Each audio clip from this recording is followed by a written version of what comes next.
வணக்கம் மக்களே. எலெக்ஷனுக்கு இன்னும் ஒரே நாள் தான் இருக்கு. நம்ம எல்லாரும் வெயிட் பண்ண அந்த டே வந்துருச்சு. இந்த சூழ்நிலையில ஒரே ஒரு சின்ன விஷயத்த நீங்க எல்லாரும் கண்டிப்பா தெரிஞ்சுக்கணும்னு ஆசைப்படுறேன். இல்ல கண்டிப்பா தெரிஞ்சுக்கோங்க. இந்த இலவசமா கொடுத்து மக்களை ஏமாத்துறாங்கன்னு சொல்லி நிறைய தலைவர்கள் புதுசா வந்தவங்க எல்லாம் சொல்றாங்க இல்லையா?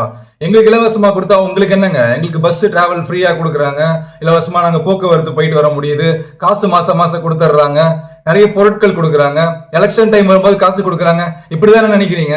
இதை தப்புன்னு நீங்க எப்படி சொல்ல முடியும்? இப்படிதாங்க நானும் நினைச்சேன். ஆனா இதுக்கு பின்னாடி மிகப்பெரிய ஒரு அரசியல் இருக்குங்க. விஜய் சார் கூட இதை பத்தி நான் பேசியிருந்ததை பார்த்தேன். இன்னைக்கு அந்த ஸ்பீச்ல பார்த்திருந்தேன். கடைசி அவருடைய உரையில ஃப்ரீயா கொடுத்து மக்களை எப்படி ஏமாத்துறாங்கன்னு சொல்லி சொன்ன அவரு ஒரு விஷயத்த சொல்ல மறந்துட்டார்.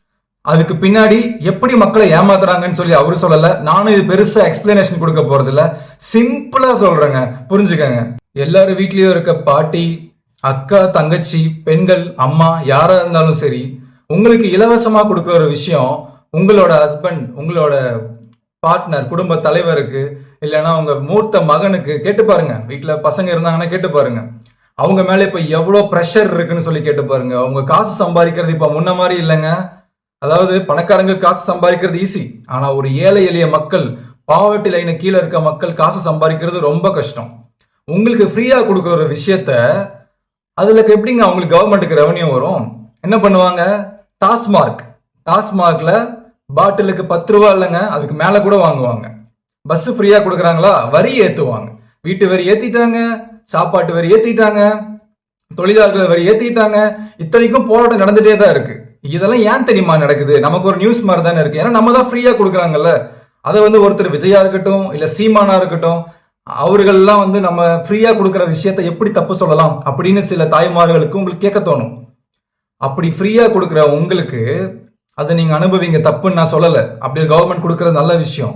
ஆனா அது திரும்ப உங்க வீட்டு தலைவர்கள், உங்க வீட்டுல இருக்க பசங்க, அவங்க தலையில தான் விடியுது. இந்த மாதிரி வீடியோஸ் உங்ககிட்ட சேருமான்னு கூட எங்களுக்கு தெரியாது. ஆனா வீட்டுல வயசானவங்க யாராவது பார்த்துட்டு இருந்தீங்கன்னா, இப்பவும் சொல்றேன், உங்களுக்கு கிடைக்கக்கூடிய அந்த இலவசங்கள் நாளைக்கு வீட்டுல இருக்க பசங்க, பேரம் பேர்த்திக, அவங்க தலையில தான் விடியும். உங்க பேர மேல இல்ல உங்க வீட்டுல இருக்க குழந்தைங்க மேல இந்த மாதிரி நீங்க இலவசமா வாங்கிக்கக்கூடிய விஷயங்களோட தலைவலி நாளைக்கு அவங்க மேல விழுகுதுன்னா நீங்க ஒத்துப்பீங்களா? இன்னும் ரொம்ப எளிமையா சொல்லணும்னா, நமக்கு ஃப்ரீயா கிடைக்கக்கூடிய விஷயங்களுக்கு காசு கட்ட போறது உங்க பேரனோ பேத்தியோ தான், உங்க வீட்டுல இருக்க ஆம்பளைங்க தான். கேட்டு பாருங்க, அவங்களே சொல்லுவாங்க. அப்புறம் முக்கியமா ஸ்டாலின் அவர்கள் எவ்வளவு 1000 கோடி வாங்கினா நமக்கு என்ன? நம்ம வாங்கின லோனை நம்ம கட்ட முடியலன்னு தானே நினைக்கிறோம். ஆமாங்க, நம்ம வாங்கின லோனை நம்மளால கட்ட முடியல. இதுல அவங்க வாங்கின லோன் நம்மளை எப்படி பாதிக்கும்னு நான் சிம்பிளா சொல்றேன் பாருங்க. ஃபியூச்சர்ல உங்க பேரனோ பேர்த்தியோ ஒரு தொழிலுக்காகவோ இல்ல ஒரு அக்ரிகல்ச்சர் விவசாயத்துக்காகவோ லோன் வாங்கினா அவ்வளவு சீக்கிரம் லோன் கொடுக்க மாட்டாங்க. ஏன்னா நம்ம தமிழ்நாட்டு மேலதான் ஐயா ஸ்டாலின் இவ்வளவு லட்சக்கணக்கான கோடிக்கணக்கான லோன் வாங்கி வச்சிருக்காரு, கடன் வாங்கி வச்சிருக்காரு. எப்படி உங்க பேரன் பேர்த்திக்கு லோன் தருவாங்க? நாளைக்கு ஆசையா தொழில் தொடங்குறேன்னு சொல்லி உங்க பேரனோ பேர்த்தியோ உங்க வீட்டுல இருக்கவங்கள போய் லோன் கேட்டு நிப்பாங்கல்ல, அப்ப தமிழ்நாட்டு மேல இவ்வளவு லோன் இருக்குன்னு சொல்லி உங்களுக்கு லோன் கூட தர மாட்டாங்க. அப்படியே கொடுத்தாலும் அதிக வட்டி போட்டு தான் கொடுப்பாங்க. சாப்பாட்டுல இருந்து, தண்ணியில இருந்து, கரண்ட்ல இருந்து, வீட்டு வரி வரைக்கும் எல்லா வரியும் உயர்த்துறதுக்கு காரணம் இந்த இலவசங்களை நம்மளை கொடுக்கறதுக்கு தான் காரணம். ஆனா மக்களை இப்போ நான் இலவசத்துக்கு தடையா இல்ல, இதுக்கு பின்னாடி இருக்க விஷயங்களை நீங்க தெரிஞ்சுக்கணும்னு ஆசைப்பட்டேன், அவ்வளவுதான். ஒரு கார்பரேட்ல வேலை செய்யற எங்களை மாதிரி யூத், ஒரு ப்ரொஃபஷனல்ஸ், இவங்க எல்லாருக்குமே ஒரு உண்மை ரீசெண்டா தெரிய வந்துச்சு. முக்கியமா நாம் தமிழர் அண்ணன் சீமான் அவர்களா இருக்கட்டும், விஜய் அண்ணனா இருக்கட்டும், அவர்கள் வந்ததுக்கு அப்புறம் ஒரு விஷயம் தெரிய வந்துச்சு. ஒரு அரசியல் தலைவர், அவர் எம்எல்ஏவா இருக்கட்டும் இல்ல யாரா வேணா இருக்கட்டும், அவர் ஒரு விஷயத்துக்காக நம்ம ஊருக்கு வராங்கன்னா அவங்களுக்கு சுத்தி யாரு பண்ணணும்னு பாத்தீங்கன்னா, நம்ம ஊர்ல கவர்மெண்ட் எம்ப்ளாயிஸ் பிளேஸ் ஆயிருப்பாங்க இல்லையா, அவங்க கிட்ட எல்லாம் கொஞ்சம் கொஞ்சமா காசை கலெக்ட் பண்ணி அந்த காசை வச்சு அவங்களுக்கு பாத்தீங்கன்னா இந்த மேடைகள் அமைக்கிறதா இருக்கட்டும், எல்லாத்துக்குமே இவங்க காசு கண்டிப்பா கொடுக்கணும். அப்படி ஒரு விஷயம் நமக்கு தெரியாம இருக்கு. அது அவங்க வெளியே சொல்லவும் முடியாது. அப்படி வேலை செய்யறவங்க தானே காசு கொடுத்து பண்றாங்க, நமக்கு என்ன? அப்படிதான் நம்ம நினைக்கிறோம். அங்க விஷயம் நடக்கிறதுக்கு ஒரு அரசியல்வாதி வராங்கன்னா சுத்தி நடக்கிற விஷயங்களுக்கு இவங்க சைட்ல இருந்து காசு போகுது. அப்ப அதுக்கு அவங்க சம்பளத்துல இருந்தா காசு எடுத்து கொடுப்பாங்க. கொஞ்சம் யோசிச்சு பாருங்க. நம்ம கிட்ட இருந்து வாங்குறது தான் கரப்ஷன்.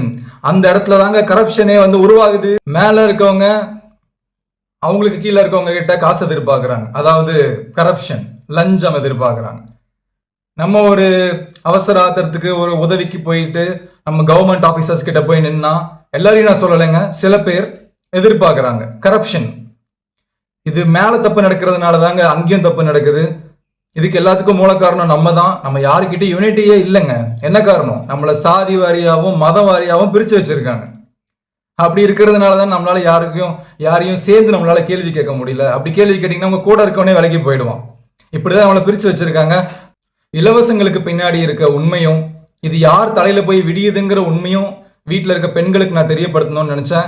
கவர்மெண்ட் இலவசமா ஒரு விஷயத்த கொடுத்தா அது நல்லது தான். அதை நம்ம எல்லாரும் வாங்கிக்கணும். அதை அவங்களோட டியூட்டி அது. ஆனா அதுக்கு நம்ம தலையில அவங்க காசு பார்க்காம வேற சில ஆல்டர்னேட்டிவ்ஸ், அது பிசினஸ் தொழில் வாய்ப்பு கொடுக்கறதா இருக்கட்டும், அதுக்கு வேற மாதிரியான ஐடியாஸ், அந்த ஐடியாஸ் எப்படி கொண்டு வருவாங்க? புதுசா வந்திருக்காங்கல்ல, விஜயா இருக்கட்டும், இல்ல சீமான் அண்ணனா இருக்கட்டும், அவர்களோட மேனிஃபெஸ்டோ, அதாவது அவரோட அறிக்கைகளை போய் படிச்சு பாருங்க. அதுல இதுக்கான பதில் நான் அதுல படிச்சு பார்த்து தெரிஞ்சுக்கிட்டேன். இதனாலதாங்க புதுசா வரவங்கள நாங்க வரவே இருக்கிறோம்.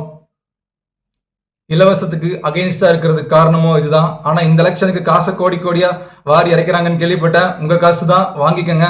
கடைசியா நான் சொல்லணும்னு நினைக்கிற ஒரே ஒரு விஷயங்க என்னன்னா, நம்ம வீட்டுல ஒரு கவர்மெண்ட் எக்ஸாமுக்காக படிச்சுட்டு இருப்பாங்க பாத்தீங்களா, நம்மளோட பசங்க பொண்ணுங்க, அவங்களுக்குலாம் நான் பார்த்துருக்கேன். அவங்களோட அம்மா அப்பா டைமுக்கு காலையில நேரத்தில் எந்திரிச்சு காஃபி கொண்டு வந்து கொடுக்கறதா இருக்கட்டும், சாப்பாடு கொடுக்கறதா இருக்கட்டும், வேலைக்கு கூட போகாட்டியும் பரவாயில்ல, வீட்டில் உட்காந்து நம்ம கவர்மெண்ட் எக்ஸாம் பாஸ் பண்ணி படிச்சு கிளியர் பண்ணுன்னு சொல்லி அவ்வளவோ மோட்டிவேட் பண்ணி இந்த பேரண்ட்ஸ் இருக்கும்போது, எங்கேயோ யாரோ ஒருத்தங்க கவர்மெண்ட் எக்ஸாமுக்கு காசு கொடுத்தா செலக்ட் ஆயிடுவேன்னு சொல்லி தகுதியே இல்லாத ஆட்கள் உள்ள போறாங்க. இதுக்கெல்லாம் ஒரு மாற்றம் வரணும்னா நம்ம என்ன பண்ணணும்?